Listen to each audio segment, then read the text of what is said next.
What up? What up? I just want to send the very late congratulations to the Golden State Warriors on winning their fourth title in, I think, is it 8 years?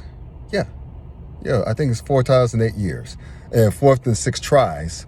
And also to Stephen Curry for finally getting that elusive Finals MVP award. Congrats all the way around.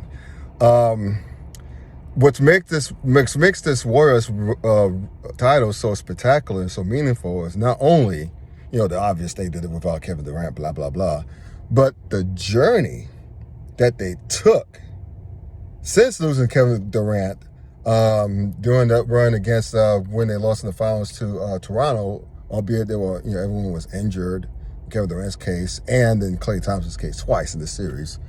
They went from having the worst record the next season to having lost in the play-in tournament the following season to grabbing the 3rd seed and then going on as NBA champs. And sure, I know they have for some fortuitous luck. Yeah, Phoenix was eliminated by Dallas, so they didn't have to face Phoenix in the Western Conference Finals. Unfortunately, Ja Morant got hurt for Memphis during the Western Conference semifinals, which I thought was the best series of all, which was the de facto, I should say, Western Conference Finals. But injuries happen. It is what it is. It's not Golden State's fault that everyone decided to get hurt at the wrong, at the wrong time. But look, Boston, they put up a fight, but I think the moment got too big for them. The way they blew game 4, I was like, they went for being up by 7, I believe, or double digits, I should say, with 7 minutes of change left in the game to losing. Okay, by losing by 7, I think they lost by 7. And excuse me. And then when I really thought was over was in game 5, when Golden State, especially like Stephen Curry, Klay Thompson and company, shot the ball poorly from 3. Steph was 0 for 9 from 3. They also got out-rebounded by almost 10.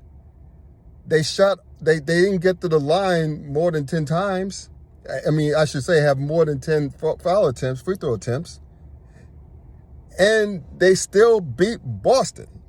Boston still lost to them. That's why I knew, it's over. Because to fail to, I don't care if Boston was playing on the road. They physically dominated them in every statistical category except 2. Turnovers and the final score. So when that happened, I figured, it's just over because, it just got too big for them. Boston does not have a true point guard. They turn over the ball all over the damn place. And that's what gave Golden State those last 2 wins in games 4 and 5. And which led me to believe, look, if Boston comes out strong, they got it. But I thought it was over after game 5. And despite that 14-2 start that Boston had to start the game, Jason Tatum with the pose during that time. Golden State, I think they outscored them, 27 to 12 or something like that. They made the Rounders run to end the first quarter with a 7-point lead. You just knew then it was over.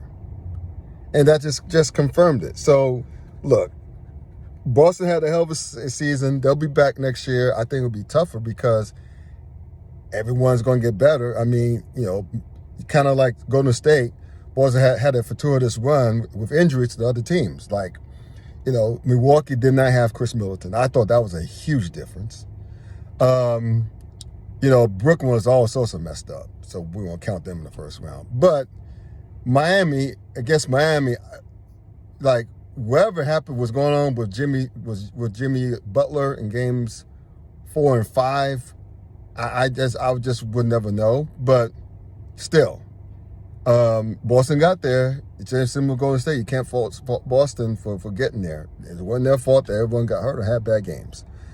But anyway, I noticed that one last thing right quick, that Golden State is heavily favored to repeat, and Boston's also favored to actually get back to the finals.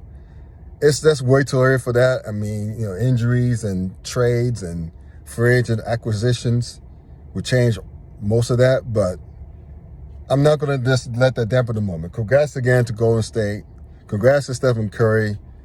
As much as I begrudgingly do so, as much as I don't want to do it, this old school cat has to put Stephen Curry in the top 10 of all time, greatest players of all time. He's not the best point guard of all time. It's still Magic Johnson. He's not in the second best point guard of all time. That would be John Stockton. I don't care what people say. If you don't know who John Stockton is, Google. And if you still disagree, well, you don't know basketball. But at any rate, congrats again to Stephen Curry, the third best point guard of all time, and to the Golden State Warriors for winning 4 championships in 6 tries in 8 years. Salute.